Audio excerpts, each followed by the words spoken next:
ça sert. Donc c'est important de savoir si on est dans le vrai.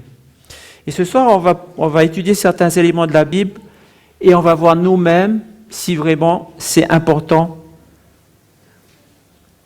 la vérité dans la Bible. Pour ceux qui ne connaissent pas, je pense que tout le monde dans la salle connaît, la Bible, c'est un livre qui contient 66 livres, écrits par 40 auteurs sur environ 1600 ans. La rédaction a été terminée vers les années 100. Deux parties. La première partie écrite avant Jésus-Christ, l'Ancien Testament, 39 livres sacrés pour les Juifs et les chrétiens. Et la deuxième partie écrite après Jésus-Christ, le Nouveau Testament, 27 livres sacrés pour les chrétiens. Donc c'est des premiers éléments. En ce qui concerne la fiabilité de la Bible, et ça, je vous demande de photographier cet élément qu'on va voir maintenant, parce que ça va nous servir dans toute l'étude des prophéties de Daniel. En ce qui concerne la fiabilité de la Bible, donc j'ai à la maison un numéro de l'Express du 28 décembre 2008, où on parle de l'histoire de la Bible en tant que livre. Et voilà ce qu'on dit. Avant 1947, les plus anciennes copies de l'Ancien Testament remontaient 1000 ans en arrière. Donc 1000 ans en arrière, les plus anciennes copies qu'on avait en sa possession. Les manuscrits, on appelle ça. Mais en 1947, dans cette région qui s'appelle donc la région de la mer Morte, à Qumran, il y a eu un petit berger qui a découvert dans des grottes des jarres. Et dans ces jarres, il y avait des manuscrits cachés là par une secte très religieuse, comme des moines.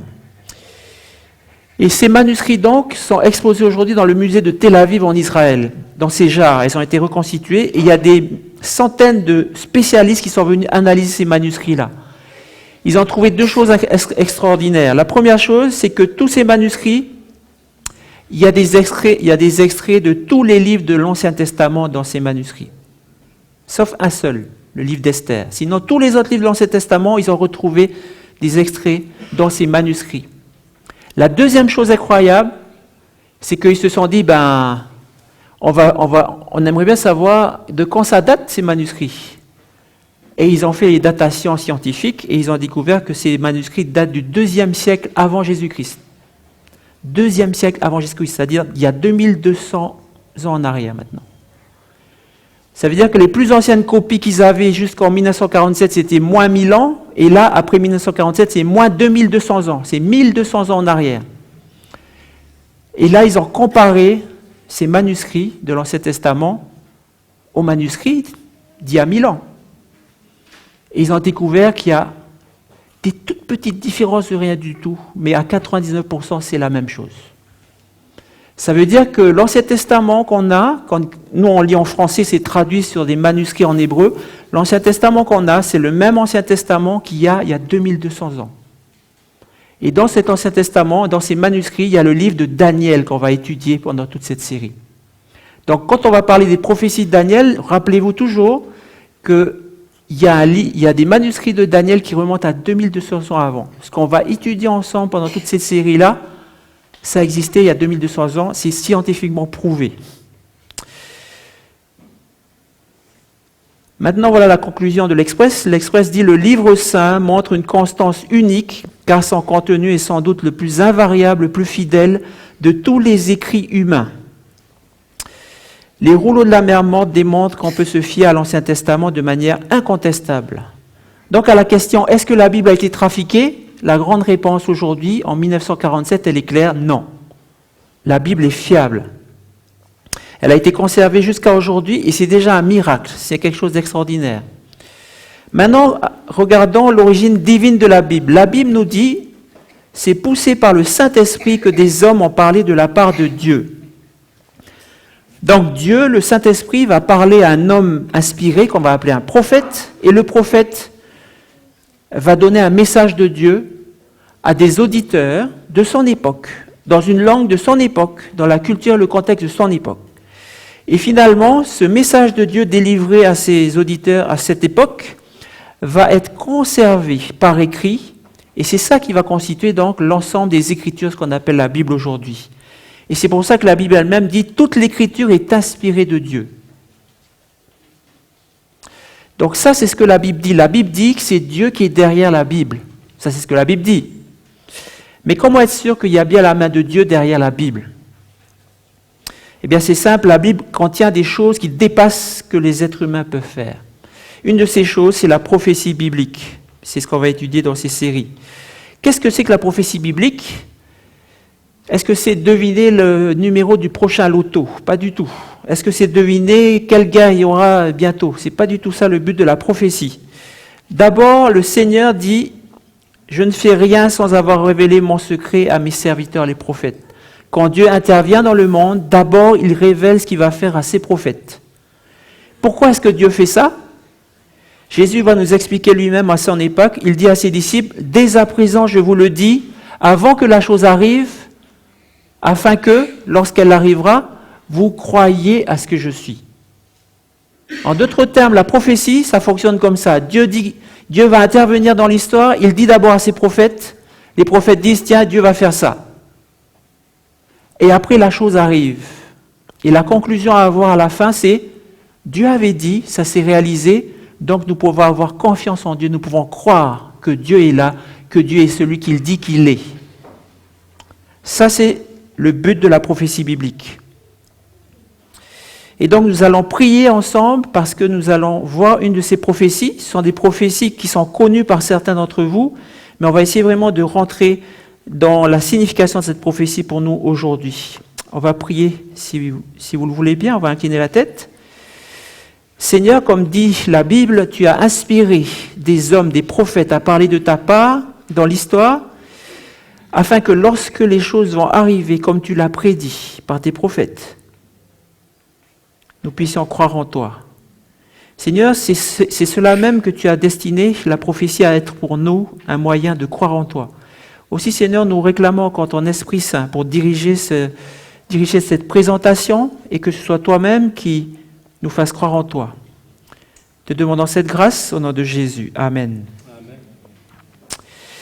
Alors, les prophéties les plus accessibles dans la Bible, c'est les prophéties du livre de Daniel. Donc, comme on dit, c'est la série sur Daniel. Donc, le contexte, au 6e siècle avant Jésus-Christ, donc 600 avant Jésus-Christ, le roi de Babylone, Nebuchadnezzar, avait conquis plusieurs pays et établi son empire sur toute la région, y compris Jérusalem. La région donc de la Palestine. Et Daniel, c'était un jeune noble juif qui fut emmené prisonnier, puis réquisitionné et formé pour être au service du roi de Babylone avec 3 autres compagnons juifs. Et c'est là qu'il reçut de Dieu des prophéties sur l'avenir du monde et la fin des temps. Dans le chapitre 2 de Daniel, le roi, donc Nebuchadnezzar, fait un rêve étrange. Vous pouvez lire à la maison tous les détails, c'est très facile à lire. Donc Daniel, le roi Nebuchadnezzar fait un rêve, et il fait plusieurs fois ce rêve. Et vous avez sûrement fait des rêves qui vous perturbaient tellement, vous avez mal dormi, et quand vous vous réveillez, vous ne savez même plus ce que c'était. Peut-être que vous avez été trop traumatisé, vous avez eu peur, mais vous ne savez plus ce que c'était. Et c'est le cas du roi Nebuchadnezzar ce jour-là. Il ne sait plus ce que c'est, mais il est très très dérangé.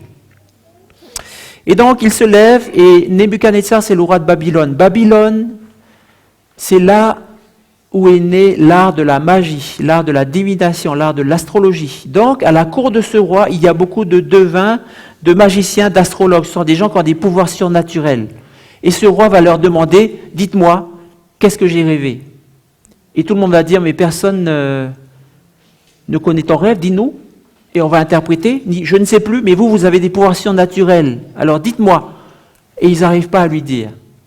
Il les menace tous de mort, et finalement, ce qui va se passer, c'est que dans le décret de mort, il y a même Daniel et ses compagnons qui sont menacés de mort. Alors Daniel va demander un délai, et il va, pendant la nuit, recevoir la révélation de Dieu, de ce que signifie et de ce qu'est ce rêve. Daniel va prier avec ses compagnons, et Daniel va louer Dieu, glorifier Dieu, d'avoir la solution à ce problème. Donc Daniel va dire à ce roi, ce que le roi demande est un secret que les sages, les astrologues, les magiciens et les devins ne sont pas capables de découvrir au roi. Il y a des choses dans ce monde. Vous pouvez aller voir n'importe quel magicien, n'importe quelle personne qui a des pouvoirs surnaturels. Vous pouvez regarder des films avec des super-héros, ça n'existe pas. Il y a une limite. Il n'y a que Dieu qui peut faire certaines choses. Verset 28, il y a dans les cieux un Dieu qui révèle les secrets, qui a fait connaître au roi Nebuchadnezzar ce qui arrivera dans la suite des temps. Juste une remarque, Nebuchadnezzar, ce n'est pas quelqu'un qui croit en Dieu. Il ne faut pas attendre de croire en Dieu pour que Dieu vous parle.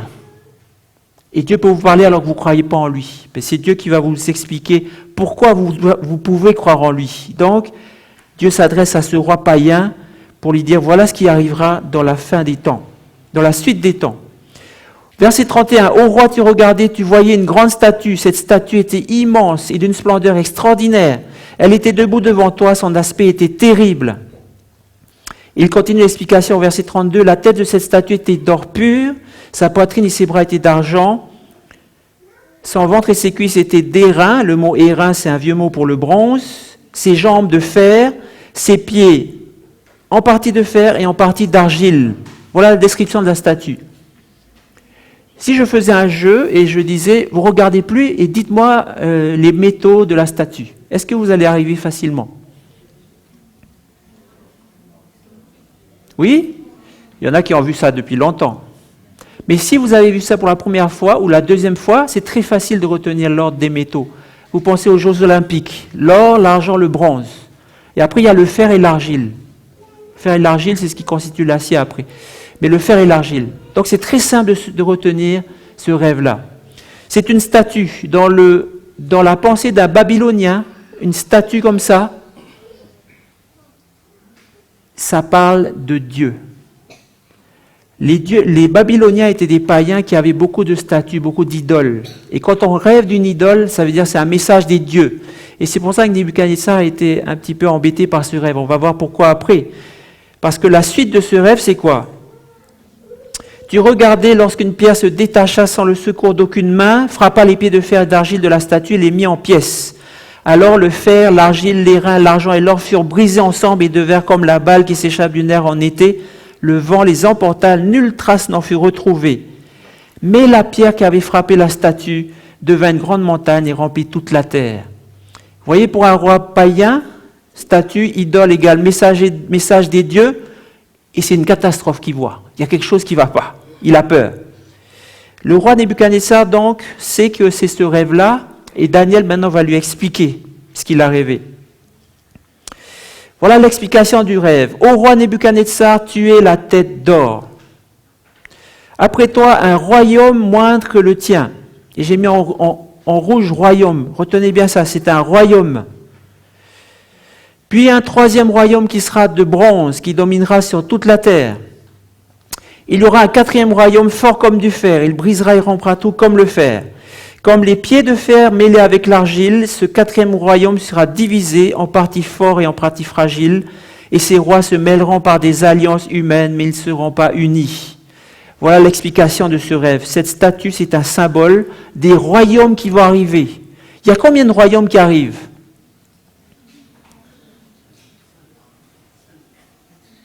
Il y a 4 royaumes. Il y a le royaume de Nebuchadnezzar, et après il y a 4e royaume, jusqu'à 4e royaume, et ce 4e royaume est divisé. La question, est-ce que l'histoire confirme cette prophétie? Puisque nous sommes en 2015.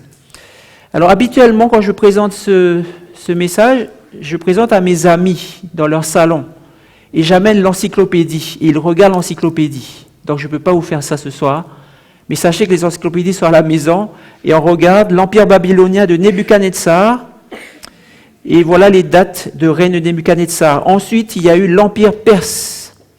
Le père Cyrus est entré dans Babylone, a défait donc le roi de Babylone de l'époque, et c'est l'empire perse qui a succédé à l'empire babylonien. Et regardez ce que dit la prophétie. Un royaume va te succéder, moindre que le tien. Un 3e royaume de bronze, et ce royaume c'est l'empire grec qui va succéder à l'empire perse dans l'histoire, symbolisé donc par le ventre et les cuisses de bronze. Point d'interrogation, est-ce qu'on voit du bronze chez les Grecs? Bien sachez que les poètes de l'ancien temps, l'Antiquité, ils décrivaient les armées grecques en disant « Regardez ces Grecs venir à nous faire la guerre dans leur cuirasse de bronze ». Ensuite, après l'Empire grec, il y a l'Empire romain. Et là aussi, quand on regarde la description des soldats romains, ils avaient maîtrisé encore mieux l'art de la métallurgie et ils utilisaient plutôt le fer. Mais disons que la description de cet empire, il pulvérise et écrase tout. Si vous avez déjà étudié un peu l'histoire, comment les Romains régner sur leur empire, vous savez qu'ils arrivaient et ils tuaient tout le monde. Et puis ils régnaient là. Si jamais il y avait une révolte, ils envoyaient 2 légions, ils massacraient tout le monde aussi. C'était des gens impitoyables qui maintenaient l'ordre. Et justement, cet empire a duré pratiquement 600 ans. Il a duré très très longtemps. Mais là, on se dit, est-ce que vraiment c'est le 4e empire? Est-ce que ça correspond? Est-ce que cet empire va être divisé comme a été divisé le 4e empire dans la statue? Et là, on s'aperçoit que l'histoire nous dit oui, l'Empire romain s'est disloqué sous les coups de butoir de ce qu'on appelle les invasions barbares. Ce sont des tribus barbares qui sont venues mettre à mal l'ensemble de l'Empire romain et qui ont divisé le territoire de l'Empire romain en plusieurs parties. Et voilà une carte de l'époque où on voit donc toutes ces nations et ces tribus barbares qui se sont établies sur l'Empire romain, qui ont morcelé l'Empire romain. Et voilà une liste de noms de ces tribus barbares, les Saxons, les Francs, les Alémans, et on reconnaît des noms de ce qu'on retrouve aujourd'hui, les Visigoths, les Burgondes, les Suèves, les Hérules, les Vandales et les Ostrogoths. Les 3 derniers ont disparu assez rapidement. Mais que sont devenues ces nations barbares au fil des siècles? Elles ont donné ce qu'on appelle aujourd'hui l'Europe. Ce sont les principales nations qui constituent maintenant l'Europe. Et que nous apprend l'histoire sur l'Europe? Donc voilà ce que ça a donné, les principales nations barbares, les pays que ça donne aujourd'hui. Et qu'est-ce que nous apprend l'histoire sur ce qui s'est passé pendant des siècles en Europe? Des tentatives d'alliance. L'idée a toujours été de s'allier les uns avec les autres pour reconstituer un empire romain. C'était le rêve de beaucoup de dirigeants européens. L'alliance se faisait soit par des mariages, le cousin de tel roi d'Espagne devait se marier avec la cousine de tel roi d'Angleterre, et ainsi de suite. C'est ce qu'on voit dans tous les films de l'époque. Mais il y a eu aussi beaucoup de guerres, donc une vue d'artiste de tous ces grands empereurs qui voulaient reconstituer l'Empire romain. Donc Charlemagne, Charles Quint, Napoléon, le Kaiser en Première Guerre mondiale et Hitler le dernier, Deuxième Guerre mondiale. Ils ont tous tenté de réunifier l'Europe, mais ça n'a jamais réussi. Jusqu'à aujourd'hui, les pays européens poursuivent cet effort louable de s'unir. Mais ça ne marche toujours pas. On voit ce qui se passe avec la Grèce, on voit ce qui se passe avec d'autres choses encore. Ça ne marche toujours pas. En passant, est-ce que vous avez remarqué l'architecture de ce bâtiment? C'est le Parlement européen de Strasbourg. Est-ce que vous savez quelle a été l'inspiration de l'architecte pour faire ce bâtiment? Ça, je dis en passant, ça ne fait pas partie de l'étude, mais l'architecte s'est inspiré de ce qu'on appelle la tour de Babel. C'est pour ça que ça a cette forme avec une partie inachevée.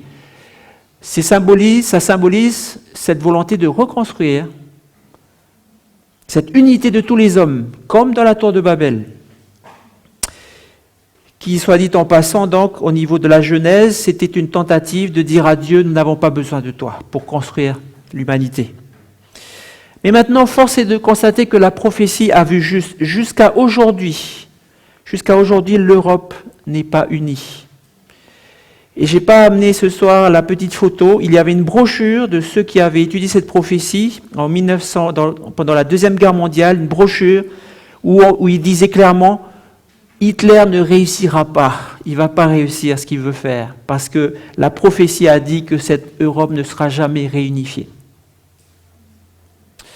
Récapitulons maintenant. Donc Nebuchadnezzar était le point de départ, et tout s'est déroulé comme prévu jusqu'à aujourd'hui. Nous sommes maintenant en 2015, au pied de la statue. Et cela a été prédit par le livre de Daniel à l'époque de Nebuchadnezzar. La succession des empires s'est faite jusqu'au 4e empire, et ce 4e empire s'est divisé. Vous savez, si vous faites des prophéties, vous pouvez dire il y aura 4 empires, 6 empires, 8 empires. Vous pouvez tomber juste. Mais là, c'était bien le 4e, ce n'était pas le 6e ou le 5e, ce n'est pas le 3e qui s'est divisé. Un jour, j'ai un ami qui m'a dit, oui, mais cette statue, ce symbole, ça peut s'appliquer à n'importe quelle dynastie de l'histoire. Ça peut s'appliquer à la dynastie des empereurs chinois. Quelle est la réponse à sa question?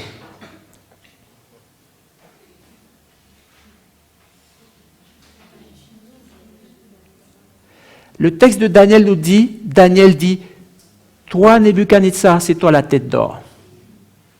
On ne peut pas appliquer cette statue, ce symbole à autre chose dans l'histoire qu'à Nebuchadnezzar.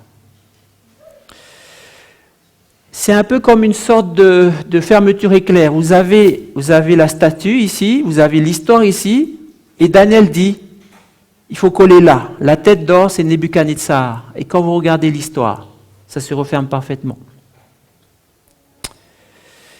C'est vrai qu'il n'y a pas de nom, c'est vrai qu'il n'y a pas de date dans cette prophétie, c'est vrai qu'on parle juste de succession. C'est juste qu'on dit, il y a un point de départ, ensuite il y a 4 empires, et après le 4e se divise. C'est tout. Mais c'est ça la puissance de cette prophétie. Il n'y a pas besoin de nom. Il y a juste un point de départ, une succession de 4 et une division. Ça suffit pour montrer le miracle. Parce que si par exemple je vous disais que j'ai fait un rêve, vous savez, il y a un référendum qui doit se passer en Nouvelle-Calédonie. J'ai fait un rêve, un monsieur est arrivé, il m'a dit, je suis très très tendu. Et puis après, il y a un deuxième monsieur qui est arrivé qui m'a dit, je suis vraiment paisible. Et puis il y a un troisième qui arrive et qui dit, j'ai envie de tout casser. Et puis il y a un quatrième qui arrive, un quatrième monsieur qui me dit, finalement, on va s'entendre. Et finalement, après ce quatrième homme, il y a plusieurs hommes, il y a 5 hommes qui vont se promener. Voilà, je fais ce rêve. Et là, il y a quelqu'un qui me dit, mais vous savez ce que c'est ça ?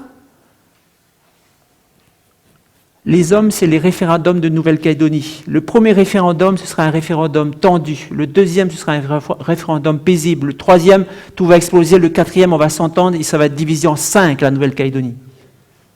Alors moi, je vais raconter ça à vous. Et que ça arrive dans 10 ans, 20 ans ou 30 ans, quand vous allez voir que ça s'est passé comme ça, vous allez simplement dire, le rêve, il était exact. On ne peut pas savoir à l'avance combien il y a de référendums, on ne peut pas savoir à l'avance combien ça va se diviser. Mais ce rêve savait à l'avance qu'est-ce qui va se passer dans l'histoire. Et si ça s'accomplit, la logique exige qu'il y a bien une entité qui s'appelle Dieu qui a bien dit à Daniel et à Nebuchadnezzar, voilà, je te dis ce qui va arriver dans le futur.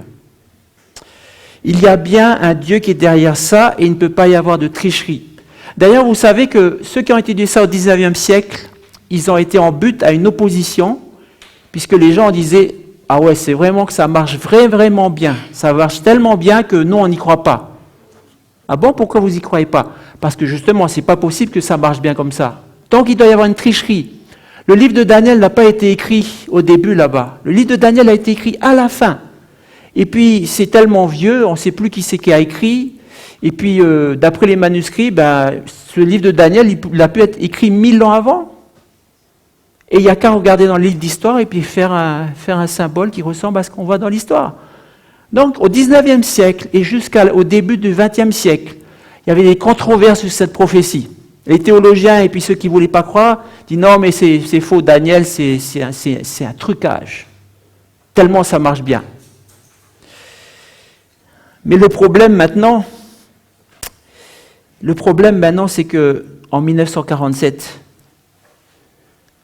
voilà, l'accusation, c'est que le livre de Daniel a été écrit bien tard. C'est pour ça qu'on peut regarder dans le passé et décrire ça.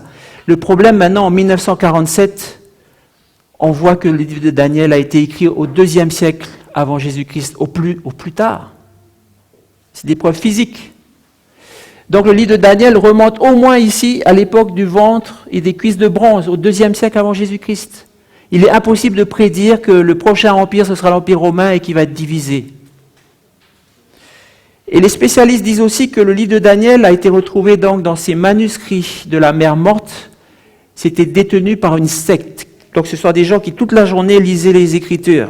Ils lisaient ça, ils priaient Dieu, ils lisaient ça. Donc il s'agit de livres sacrés. Et les spécialistes disent très bien que les livres sacrés ne peuvent pas être sacrés juste en 2 ans. Pour qu'un livre soit considéré comme sacré, il faut qu'il y ait plusieurs centaines d'années qui soient écrits avant. Donc la réalité, c'est que le livre de Daniel a été bien écrit encore plus en amont que ça. Il y a un historien d'ailleurs qui explique que quand Alexandre le Grand, donc Alexandre le Grand c'est l'Empire grec, fait ses conquêtes, il arrive à Jérusalem. Et là, il s'attend à lutter contre Jérusalem, à batailler pour prendre la muraille de Jérusalem. Et finalement, il arrive et il voit les portes sont ouvertes. Et tout le monde accueille Alexandre le Grand. Il est étonné, donc il vient dedans Jérusalem. Et là, les rabbins juifs l'accueillent et s'inclinent devant lui en disant « Bienvenue à toi que Dieu a prédit dans la prophétie que c'est toi qui vas être le prochain empereur du monde. » Les Juifs avaient déjà compris ces choses-là. Donc, la prophétie de Daniel, la statue, c'est vraiment un miracle. C'est vraiment quelque chose qui est incontestable. Et donc, ça possède de manière certaine cette empreinte divine. Il n'y a pas un être humain qui peut faire ça. Si on relit le fait aussi que le prophète Daniel, c'est un juif. Qu'est-ce que c'est un juif? C'est l'héritier d'une longue lignée d'un peuple qui a existé depuis des centaines d'années. Et ce peuple dit quoi? Nous avons rencontré le Dieu du ciel. Il est venu nous chercher avec Moïse. Il nous a révélé la création et tout ce qu'on lit dans l'Ancien Testament. Et Daniel, c'est l'héritier de cette lignée-là. Et quand Daniel nous écrit ce livre pour raconter ce que Dieu va authentifier dans la prophétie, ça veut dire que ce que disent les Juifs, ce que dit l'Ancien Testament, c'est valide, c'est vrai. On peut avoir confiance aussi. Vous savez qu'il y a des gens dans ce monde qui se disent « Moi, je ne peux pas croire. Il faut que Dieu me touche pour que je croie. »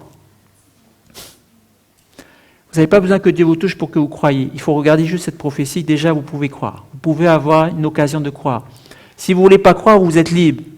Mais si vous voulez une preuve, vous avez des preuves. Si vous voulez que Dieu touche votre cœur, Dieu va toucher votre cœur. Mais si vous voulez des preuves réelles et concrètes, les preuves sont là.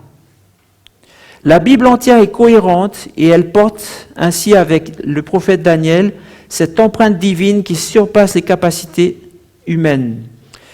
Et ce n'est pas une prophétie obscure réservée à des initiés. Si je vous demandais de répéter cette prophétie, avec un tout petit peu d'entraînement, je suis sûr que vous allez arriver sans problème.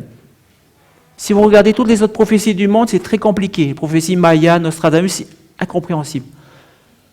Mais ça, c'est très simple. Même les plus petits d'entre nous, même des gens de 12 ans, ils peuvent répéter cette prophétie. Et personnellement, je voudrais faire un témoignage. Quand j'avais 12 ans, j'ai appris ça. C'est là que j'ai compris, la Bible, c'est quelque chose de valable. Mais après, quand j'ai commencé à lire cette Bible, c'est là que j'ai compris, derrière cette Bible, derrière cette prophétie, il y a un Dieu qui m'aime, il y a un Dieu qui me parle de péché, il y a un Dieu qui me parle de salut. J'ai commencé à vouloir fréquenter ce Dieu. Et c'est comme ça que j'ai donné ma vie à Jésus. J'aurais pu naître à Calcutta, en Inde. Et là, on m'aurait dit, il y a plein de dieux hindous, et puis j'aurais vécu tout ça, mais sans savoir si c'est vrai. J'aurais pu naître en Arabie Saoudite. Et on m'aurait dit, c'est l'islam, c'est Mohamed. Tout ça, sans savoir si c'est vrai. J'aurais pu naître à Paris. Et puis on m'aurait dit, Dieu n'existe pas, c'est impossible qu'il existe. Et puis j'aurais dit, ah ok, sans savoir si c'est vrai. Là, vous avez une preuve pour savoir si c'est vrai, si la Bible est vraie, si Dieu est vrai, si Dieu existe. Et la Bible éclaire toute l'histoire, toute notre histoire, parce que la Bible, c'est une lumière sur notre sentier. À notre époque, eh bien, le sentier de l'avenir est bien sombre. Donc, on va attacher notre ceinture pour voir qu'est-ce que la Bible nous dit sur le sentier de l'avenir. L'explication de Daniel. Dans le temps de ces rois, le Dieu des cieux suscitera un royaume qui ne sera jamais détruit, qui ne passera pas sous la domination d'un autre peuple. Il brisera et endurcira tous ces royaumes, et lui-même subsistera éternellement. C'est ce qu'indique la pierre que tu as vue se détacher de la montagne sans le secours d'aucune main, qui a brisé le fer, l'argent, l'argile, l'or. Ça, c'est ce qui arrive après dans le rêve. Plusieurs points à retenir. D'abord, c'est un royaume, c'est le 5e royaume. Il y a un 5e royaume. Il est suscité par qui? Par Dieu, pas par les humains, pas par une église. Deuxième, il brise, ça veut dire qu'il atomise tous les royaumes. Et quand on parle d'atomiser les royaumes, on ne parle pas d'atomiser les êtres humains, on parle d'atomiser les gouvernements humains. Ok ? Parce que tous ces gouvernements ont été bâtis à force de quoi? À force de violence, à force de tyrannie. Mais le 5e royaume n'est pas fait comme ça, on va voir tout à l'heure. Le troisième point qu'il faut bien regarder dans le temps, c'est que ce royaume intervient à l'époque des orteils. Ça veut dire que ce n'est pas à n'importe quelle époque. Il y a des gens qui ont dit, cette pierre, c'est le christianisme. Le christianisme, c'était à l'époque des jambes de fer. Ce n'était pas à l'époque des orteils.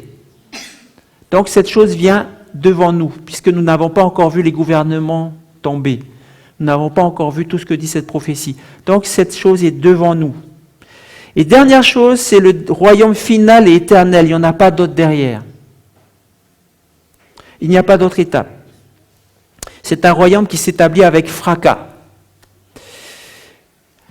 La dernière fois où j'ai parlé de ça à une amie, elle m'a dit, ça fait peur ton truc là. Pourquoi Dieu veut faire ça? Vous savez, Dieu, il regarde ce qui se passe dans ce monde et il sait qu'il faut faire quelque chose. C'est pour ça que Dieu a prévu cette solution-là. On va la voir en détail. Maintenant, la question qui se pose à nous, le verset nous dit, le grand Dieu a fait connaître au roi ce qui doit arriver après cela. Le songe est véritable et son explication est certaine. Est-ce que c'est véritable qu'il y aura un royaume, un cinquième qui va arriver devant nous et qui va tout changer? Est-ce que c'est vrai? La logique exige que ce soit vrai. Je ne vous demande pas d'avoir de la foi, là. Ce n'est pas la foi, c'est juste la logique. Ce rêve, c'est un ensemble, c'est un package. La première partie, c'est réalisé absolument de manière certaine. Ça veut dire que la dernière partie, ça va se réaliser. Et je ne peux pas vous montrer de photos, je ne peux pas vous dire à quoi ça va ressembler exactement. Mais ce qui est sûr, c'est que ça va arriver. Je vous rappelle encore les objections que j'ai déjà entendues. Ça peut s'appliquer à n'importe quelle suite de gouvernement? Non. Nebuchadnezzar, la tête d'or. Ça peut s'appliquer à une dynastie de rois aussi, plusieurs rois? Non. C'est des royaumes. Et on peut aussi dire que c'est triché, c'est écrit après. Non, les manuscrits de la mer morte, c'est terminé pour ça aussi. Il y a plein de contestations possibles. J'ai un ami d'ailleurs qui me disait après ça, il me disait, je croyais qu'on allait débattre toute la nuit avec Dieu et tout, mais là, il n'y a pas de débat. Il n'y en a pas. Donc la question, pourquoi est-ce que Dieu veut tout casser, tout détruire? Cette route, si vous vous souvenez de cette route, c'était une route qui était cabossée. Tout le temps quand on va, pendant des années, c'est tout le temps cabossé. Et quand c'est cabossé, qu'est-ce qu'on fait? Il y a des trous, on met encore en bouche. Mais est-ce que ça règle la question? Ça ne règle jamais la question. Si vous êtes ingénieur en route, vous savez ce qu'il faut faire? Il faut tout enlever ça. Il faut repartir depuis la fondation à 1 mètre plus bas. Et c'est maintenant seulement que vous allez pouvoir refaire une route bien lisse. Le monde, il est comme cette route. On essaie de trouver des solutions, mais ça ne marche pas. C'est pour ça que Dieu dit qu'il faut reconstruire les choses depuis la fondation. Et puis vous savez, quand on regarde aujourd'hui le monde, si on devait donner une note, est-ce que le monde va bien sur une échelle de 1 à 10? Qu'est-ce que vous donneriez comme note au monde? Est-ce que le monde va bien sur une échelle de 1 à 10? Vous donnerez quoi comme note?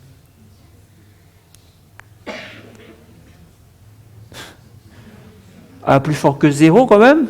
1? 2? Eh bien, moi, j'ai des amis à qui j'ai présenté ça, ils ont dit, mais ça va pas ou quoi? Qu'est-ce qu'il a, Dieu? Pourquoi il veut tout casser? Je leur ai dit, vous savez, vous êtes des fonctionnaires. Quand vous êtes malade, vous allez chez le docteur. Quand vous avez un problème, vous allez chez le garagiste. Quand vous avez tout ici. Mais ici, c'est un microclimat, un microcosme. Le monde entier n'est pas comme ça. Et j'ai mon ami Thierry qui est là, qui revient de toutes ces crises humanitaires qu'on voit dans le monde entier, qui me disait hier soir, les crises ne font que s'aggraver. Les gouvernements n'ont plus de sous pour faire face à ces crises.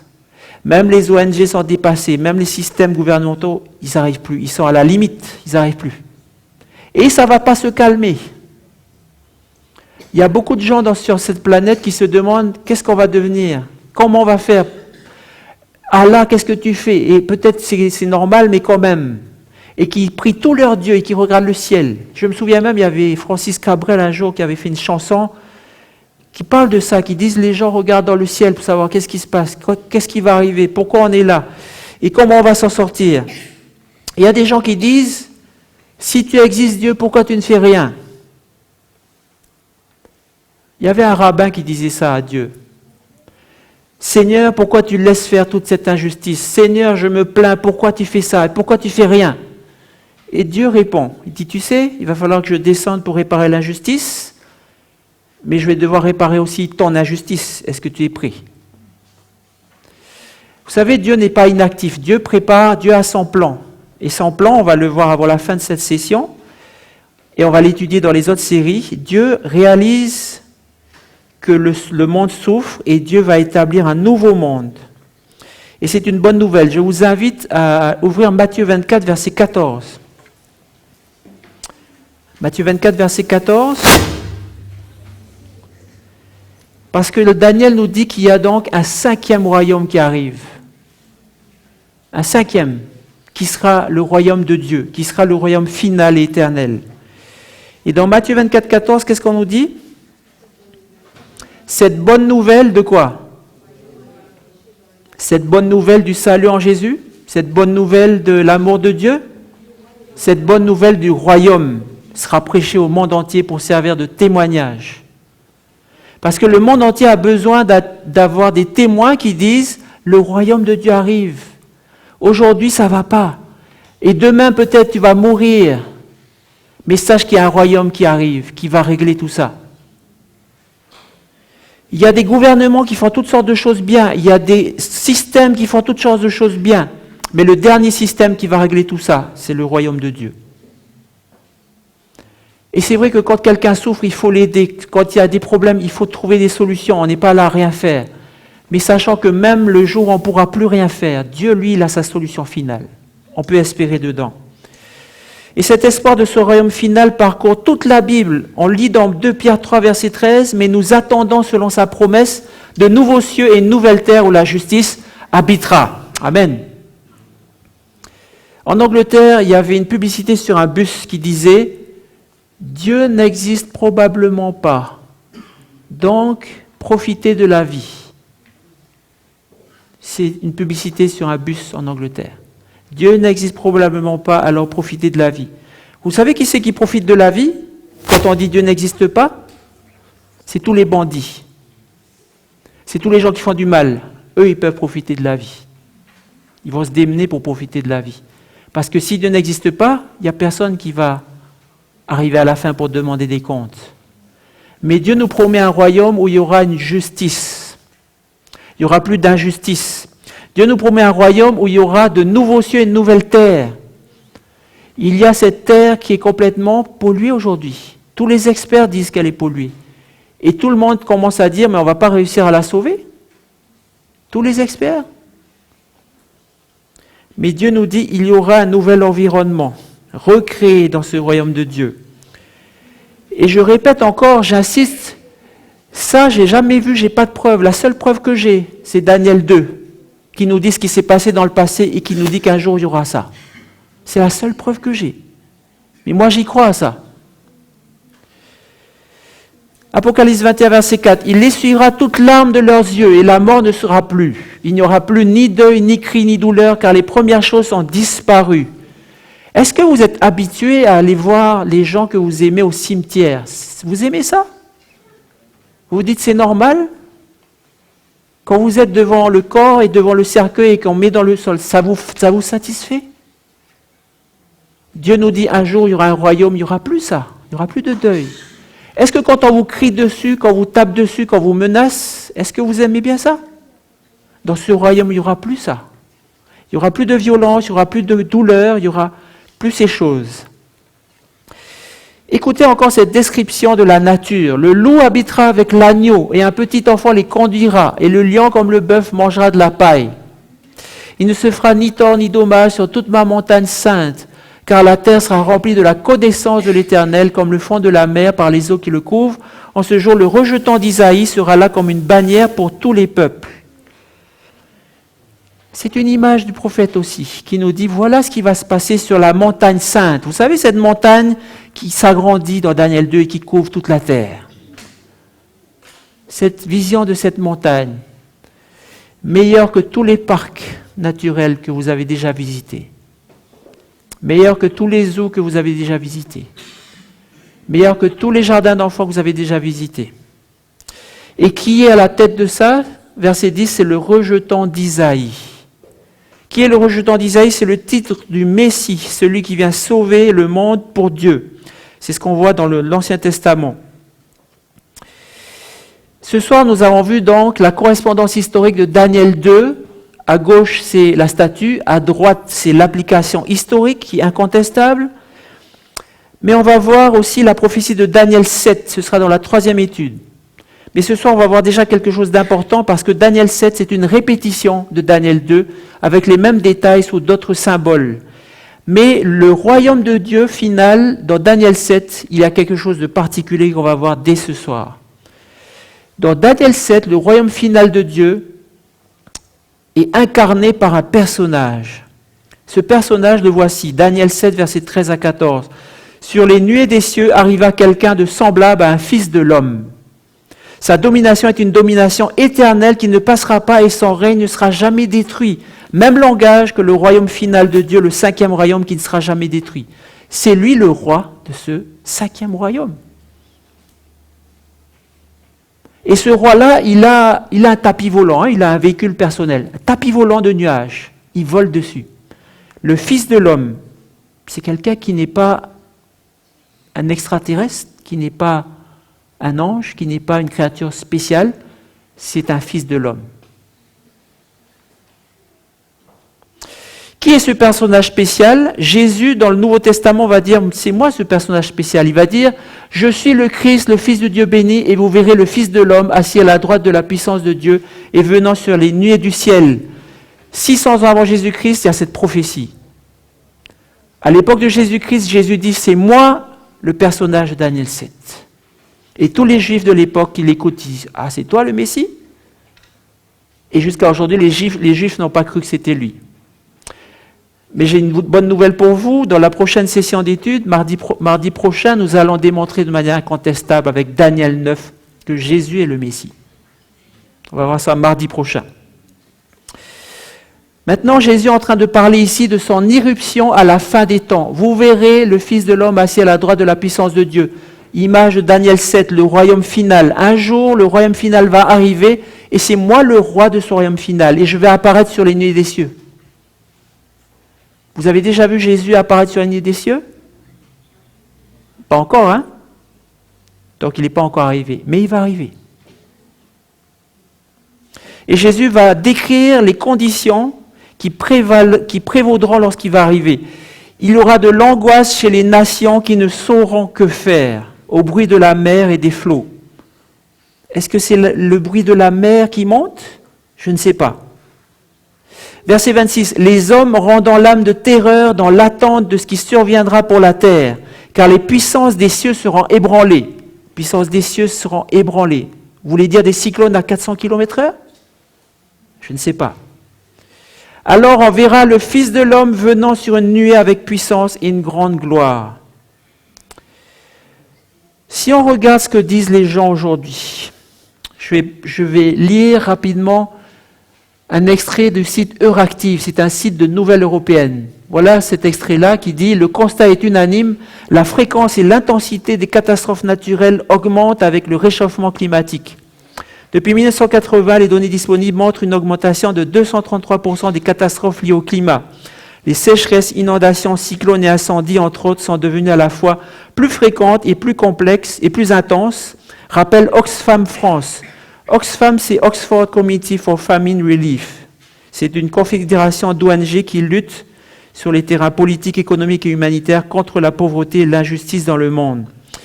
On continue, et les conséquences de cette hausse des catastrophes naturelles sont sans précédent. Depuis 2009, donc depuis 5 ans, les catastrophes liées au climat ont touché plus de 650 millions de personnes et fait plus de 112 000 morts. Elles ont également coûté près de 500 milliards de dollars US, soit 3 fois plus que pour l'ensemble des années 70. Nicolas Hulot, qui est une voix très écoutée et respectée dans le monde de l'environnement, il revient d'une conférence sur le climat au Japon au mois de mai et il dit, quand je regarde tout ce que les pays disent qu'on ne va pas faire grand-chose pour le climat et l'environnement, il dit nous sommes dans une démarche de suicide collectif. On va dans le mur, tous ensemble. Et regardez ce qui est intéressant, Nicolas Hulot, c'est un Français. C'est un athée. Et il va chercher aussi les autorités religieuses. Il va mobiliser même les autorités religieuses. Parce qu'à un moment donné, l'homme moderne va se rendre compte que, avec toute son ingénierie, tout son système de gouvernement, toute son économie, il va être impuissant pour régler tout ce qui doit être réglé dans ce monde. Il n'y aura plus que... Il faudra se tourner vers Dieu. Les experts sont sans appel. Nous allons bientôt vers une période critique. Là, ils parlent de centaines de millions de personnes qui vont devoir se déplacer à cause de tous les changements climatiques. Vous regardez juste à la télé combien les gens qui débarquent de Méditerranée, ils veulent aller jusqu'à Londres, etc. Ça pose des problèmes juste avec ça. Mais là, on parle de centaines de millions qui vont devoir être déplacés. Il y aura beaucoup de crises sociales, humanitaires.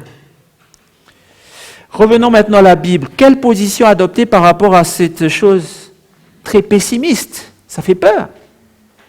La Bible nous dit une chose. Quand ces choses commenceront à arriver, redressez-vous et levez vos têtes parce que votre délivrance approche. Sachez que le royaume de Dieu est proche. Mais il y a un avertissement. Prenez garde à vous-même, de crainte que vos cœurs ne s'apesantissent par les excès du manger et du boire, et par les soucis de la vie, j'allais rajouter, et par les hobbies de la vie, et que ce jour ne vienne sur vous à l'improviste. Veillez donc et priez en tout temps afin que vous ayez la force d'échapper à toutes ces choses qui arriveront et de paraître debout devant le Fils de l'homme. Il y a des grandes crises qui vont arriver. Ça va chauffer. Ça va faire mal. Mais quand on aura traversé, ce que Dieu attend de nous, c'est qu'on soit debout pour l'accueillir. Debout pour accueillir le Fils de l'homme sur les nuées des cieux. Et c'est ce qu'il faut retenir du royaume final. Vous savez, le royaume final de Dieu, ça ne repose pas sur une église, ça ne repose pas sur une croyance, ça ne repose pas sur ce que vous pensez. La clé du royaume de Dieu, c'est Jésus-Christ. La clé du royaume de Dieu, la clé du royaume final de Dieu, c'est Jésus-Christ. Je vais vous dire une chose, vous pouvez imaginer tout ce que vous voulez, vous pouvez penser tout ce que vous voulez, vous pouvez dire non, moi je préfère ça, vous pouvez faire tout ça. Mais logiquement, Jésus va arriver. Que vous y croyez ou pas, que vous ayez vu ça ou pas, que vous imaginez ou pas, Jésus va arriver. Et ce n'est pas en venant à l'église que vous allez être dans ce royaume, ce n'est pas en lisant la Bible que vous allez être dans ce royaume, ce n'est pas en faisant des choses bien que vous allez être dans ce royaume, c'est par Jésus-Christ uniquement. Et Jésus va nous dire une chose, il va dire, ce sont les Écritures qui rendent témoignage de moi.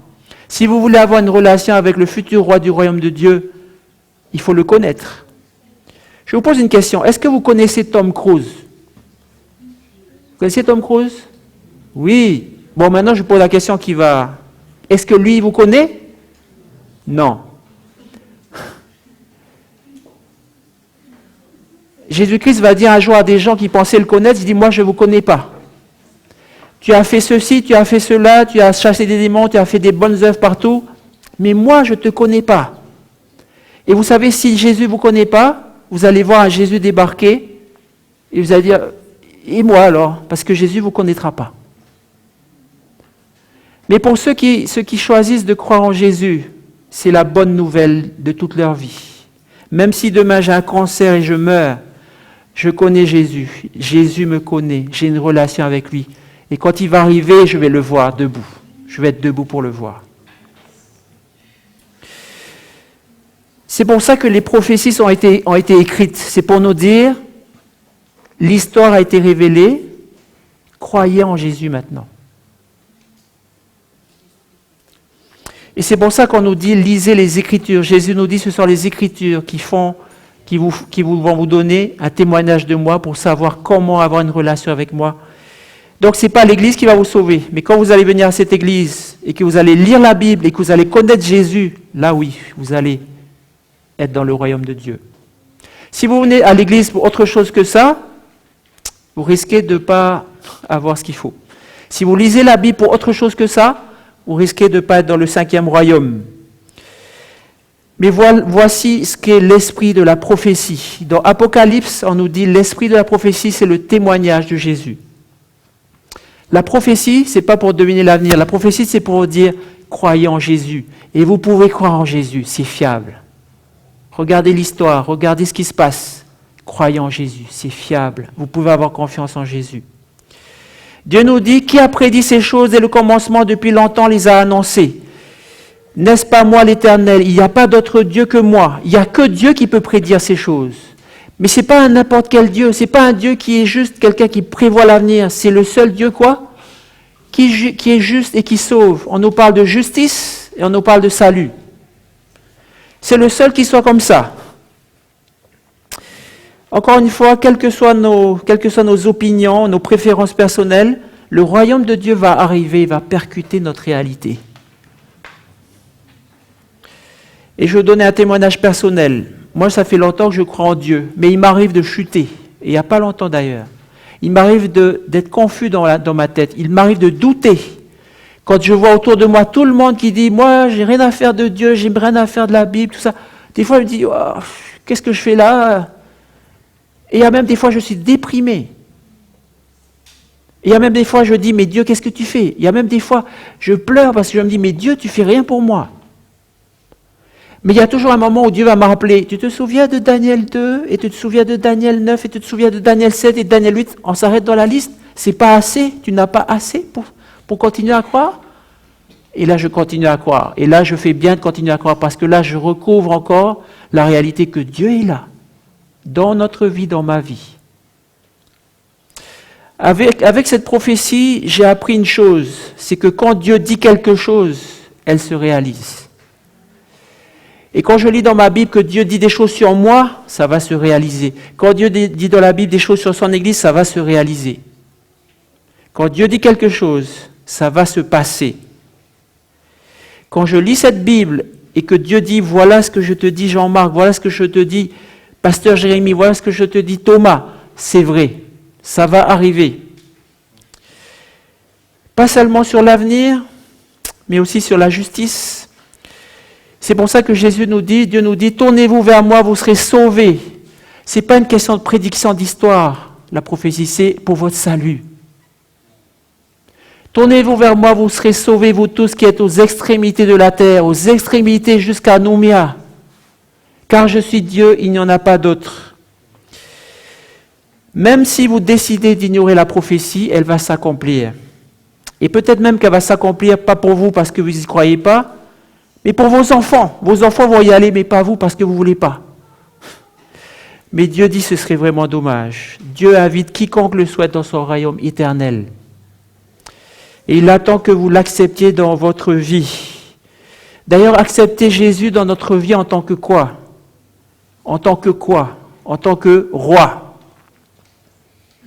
C'est bien le petit Jésus dans la crèche. C'est bien le Jésus qui nous aide dans notre problème. Mais là, on parle de Jésus qui est le roi. Et dans l'Apocalypse, on nous parle de Jésus avec deux images. Le lion de la tribu de Juda, le rejeton de David. Le lion de la tribu de Juda. Qu'est-ce que c'est la tribu de Juda? C'est pour parler du peuple juif, tout simplement. Jésus vient du peuple juif. Un jour, Jésus parle avec une Samaritaine. Il dit, vous les Samaritains, vous adorez ce que vous ne connaissez pas. Nous adorons ce que nous connaissons, car le salut vient des Juifs. Encore une fois, connaître Dieu. Le salut vient des Juifs. Comment le salut vient des Juifs? Pas des Juifs personnellement. Le salut vient de ce que les Juifs ont écrit dans l'Ancien Testament. Il y a des chrétiens aujourd'hui qui disent l'Ancien Testament, mais l'Ancien Testament, c'est la racine même de Jésus. C'est la racine même du Nouveau Testament. C'est la racine même du Dieu vivant. Et c'est important de penser que le lion de la tribu de Juda, c'est le lion fort, c'est celui qui est fort. Un roi est fort, mais il est basé sur l'Ancien Testament et sur Daniel ce soir. Deuxième image, au milieu du trône, quel trône? Le trône dans le ciel, le trône de l'univers. Il y a quelqu'un qui est assis dessus, c'est l'agneau. C'est le symbole de Jésus. Un agneau qui était là comme immolé, un vieux mot pour dire qui était comme sacrifié.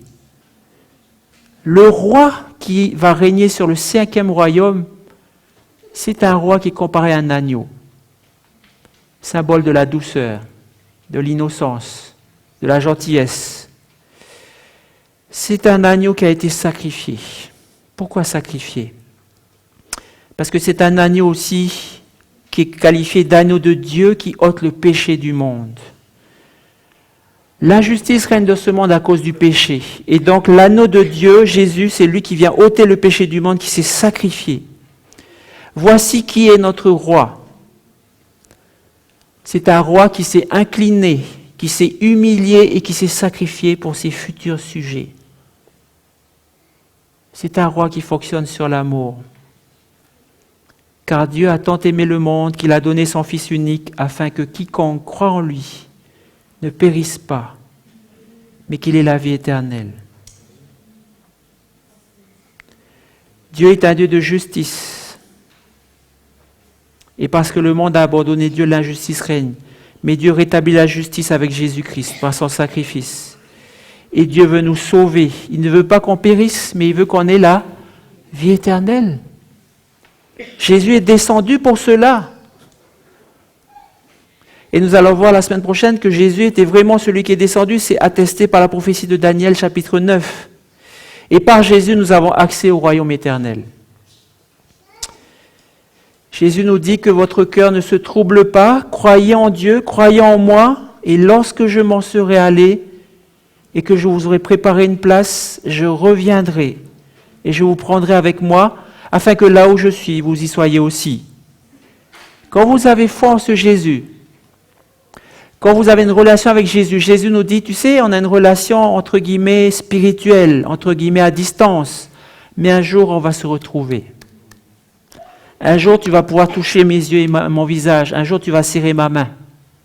Parce que tu seras avec moi là où je suis là-haut. Et que ton cœur ne se trouble pas. Crois en moi, crois en Dieu.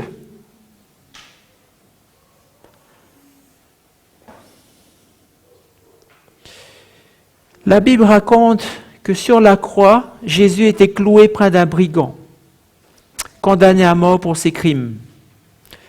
Sa seule demande à Jésus alors qu'il allait mourir fut celle-ci. Souviens-toi de moi quand tu viendras dans ton règne. Le mot règne, c'est le même mot que royaume. Souviens-toi de moi quand tu viendras dans ton royaume. À qui est-ce qu'il parle? Il parle à un homme tout nu sur une croix qui est en train d'agoniser, qui est en train de saigner. Et il dit, toi, je sais que c'est toi le roi. Je sais que quand tu vas revenir, tu vas établir le royaume final. Et je veux être avec toi. Et vous voyez ce brigand-là, il a fait des crimes. Est-ce que vous avez fait des crimes dans votre vie? J'espère non, hein? J'espère que non. Ce brigand, il a fait des crimes qui méritent la mort. Il n'a pas un pédigré d'adventiste ou de protestant ou de bienfaiteur de l'humanité ou de je ne sais quoi. Il n'a pas de CV à montrer à Jésus, je veux être dans ton royaume. Il n'a rien à montrer à Jésus. Il n'a que sa détresse, il n'a que son péché, il n'a que sa repentance. Il dit juste, je veux être dans ton royaume. Encore une fois, le royaume de Dieu n'est pas bâti sur ce que nous on a fait, sur ce que nous on va faire. Le royaume de Dieu est bâti sur ce que Jésus a fait. Ce que Jésus a fait à la croix. Ce que Jésus va faire dans notre vie. Mais pas sur ce que nous en pensons, sur ce que nous en fait. Ce brigand n'avait pas de qualité à faire valoir. Sa vie n'était que gâchis. Et c'est la même situation pour n'importe qui va mourir. Qui va mourir de faim, qui va mourir de soif, qui va mourir d'un accident, qui va mourir d'un cancer. On est tous comme ce brigand-là. Notre seul recours, et ce brigand a compris ça, Jésus c'est le roi du royaume final. Jésus, je veux être dans ton royaume final. S'il te plaît, est-ce que je peux être dans ton royaume final? C'est tout ce qu'il demande. Et Jésus va lui répondre, je te le dis en vérité, aujourd'hui, tu seras avec moi dans le paradis. Ce brigand n'avait aucune raison de croire que cet homme qui est en train de mourir sur la croix, en train d'agoniser, en train de saigner, qui va bientôt mourir, il n'a aucune raison de croire que c'est lui le roi. Mais il croit. Nous, aujourd'hui, en 2015, nous avons une prophétie de Daniel 2. Lui, il n'avait pas cette prophétie. Nous avons déjà ça. Et nous avons encore des tas de quantités d'autres choses. Jésus nous dit ce soir, crois en moi, comme ce brigand. Parce qu'un jour, ce sera fini. Un jour, tu te diras, si seulement j'avais cru. Un jour, tu verras la liesse, la fête du royaume de Dieu. Tu diras, pourquoi je n'ai pas cru? Jésus va répondre, tu seras avec moi dans le paradis juste parce que tu crois que je suis le roi. Juste parce que tu proclames sur ton lit de mort que je suis le roi. Sur la seule base de ta foi, Jésus nous invite à croire en lui, simplement. C'est le but de sa prophétie. Bientôt, il viendra pour établir son royaume où le mal ne sera plus. Il nous dit juste, est-ce que tu veux y être? Moi, je veux y être de toutes mes forces, même si je pêche, même si je suis un mauvais garçon, même si des fois je suis un mauvais époux. Je veux y être. Et Jésus me dit, tu vas y être. Parce que tu as décidé que je suis ton roi. Est-ce que vous avez déjà un jour prononcé ce qu'on appelle la prière dominicale? Vous connaissez la prière dominicale? Comment ça se récite? Notre Père qui es aux cieux, que ton nom soit sanctifié,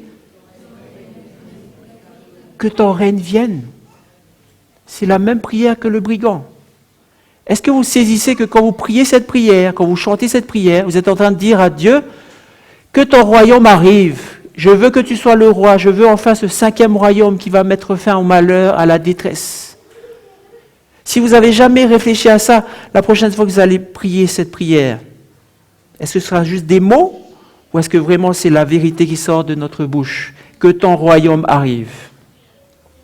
Quand Jésus nous dit cette bonne nouvelle du royaume sera prêchée au monde entier, là je m'adresse à mes frères et sœurs adventistes. Est-ce que c'est ça que nous faisons? Nous prêchons la bonne nouvelle du royaume?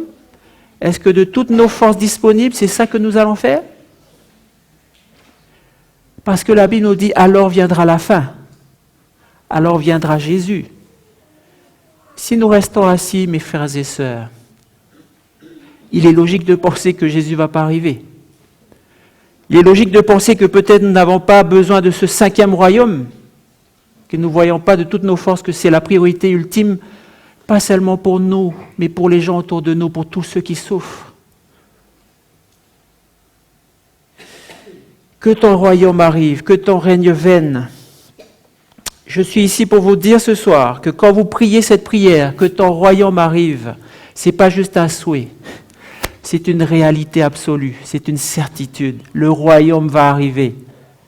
Mais nous, il faut savoir si nous sommes dans ce royaume, si nous avons accepté Jésus comme notre roi. Je suis ici pour vous dire ce soir que ton royaume arrive, ça va arriver, c'est sûr et certain. Vous pouvez avoir confiance en cette prière, c'est une espérance solide. C'est une espérance solide. Vous pouvez, comme ce brigand, avoir votre place en remettant votre vie à Jésus, en lui faisant confiance. L'avenir de ce monde n'est pas dans les mains des gouvernements. Les gouvernements sont une bonne chose. Tout ce qu'on voit, c'est une bonne chose. Mais ultimement, ça ne va pas suffire. L'avenir de ce monde, c'est dans les mains du Dieu du ciel. Et si ce soir, donc, vous voulez aussi faire partie de ce royaume, Jésus nous dit, le Seigneur, le juste juge, donnera la couronne de justice dans ce jour-là à tous ceux qui auront aimé son avènement. Avènement, c'est ce qui a donné le mot adventiste. Alors ce soir, je parle à des adventistes pour certains d'entre nous. Est-ce que vous aimez l'avènement de Jésus-Christ? Est-ce que c'est ça que vous pointez de toutes vos forces, dans tout ce que vous vivez? Est-ce que ça a un impact sur votre vie? Est-ce que vous voulez avoir Jésus comme votre roi? Est-ce qu'à cause de ça, vous allez vous comporter, vous allez avoir une attitude, vous allez avoir des actions qui sont dignes de ce roi? Ce royaume de justice, ce royaume d'amour. Ce soir, est-ce que vous voulez vous abandonner réellement à ce roi plein d'amour qui est mort pour vous et qui revient pour vous donner la vie éternelle? Est-ce que vous voulez que Jésus règne sur vous dès ce soir? Dieu s'adresse à votre cœur en ce moment même. Pendant que nous allons prier, est-ce que vous voudriez lui dire vous-même dans votre cœur, « Oui Seigneur, je veux te faire confiance, je veux croire, J'avais quelques preuves, j'ai encore d'autres preuves ce soir que tu vas revenir. Je veux aller plus loin avec toi. Je veux que tu deviennes mon roi.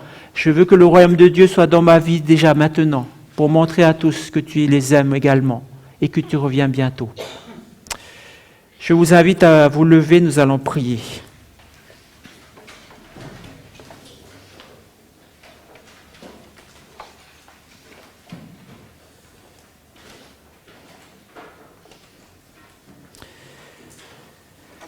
Seigneur, notre Dieu, notre bon Père céleste, ça fait bien longtemps que tu nous parles, Seigneur.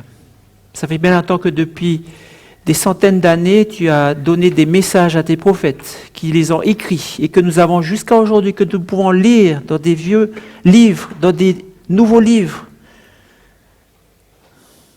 que nous avons à disposition dans notre maison, dans notre smartphone. Ce message que tu nous aimes, ce message que tu viens bientôt, ce message qu'il est absolument sûr que tu viennes, aussi sûr que l'aurore, ce message que tu veux vraiment que nous soyons dans ton royaume. Tu as tout fait pour cela. Tu as payé le prix sur la croix. Tu as amené ton Esprit Saint.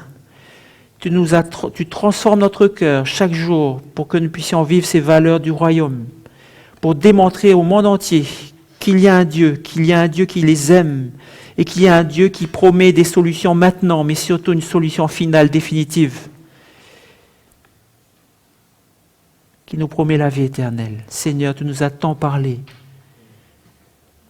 Tu nous as aussi dit que pour cela, nous devons accepter ta royauté sur nous. Et Seigneur, pour certains d'entre nous, nous avons du mal à accepter cela. Parce que peut-être ne te connaissons pas assez. Nous pensons que tu es quelqu'un qui est là pour nous donner des commandements par ceci, par cela. Et nous ne voyons pas comment tu es quelqu'un qui est là pour nous aimer, pour nous donner le bonheur. Nous ne voyons pas que tu es un roi plein d'amour, que tu es un roi qui est doux, qui est gentil, qui est patient, mais qui ne laissera pas non plus constamment l'injustice régner. Tu es un roi qui nous conseille, qui nous guide, qui tient notre main lorsque nous sommes malades, lorsque nous allons mourir, et qui nous assure d'une certitude absolue. Tu seras avec moi dans le royaume.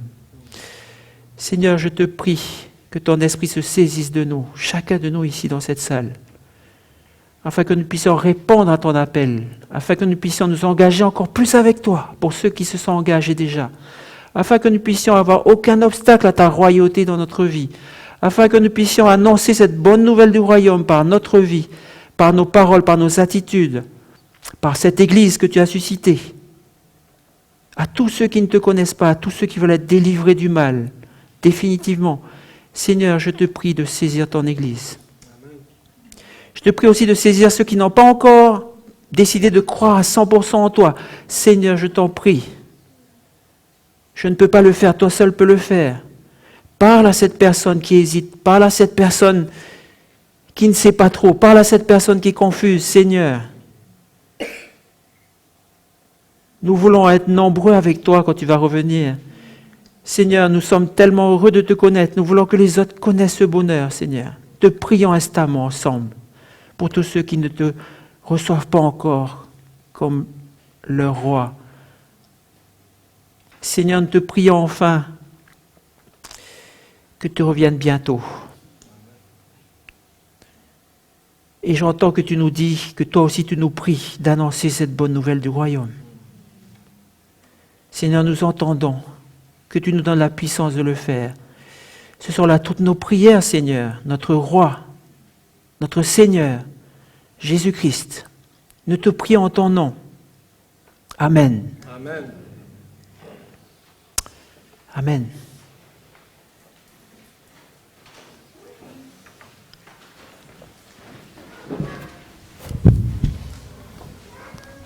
Merci au frère Jean-Marc pour ce message plein d'esprit.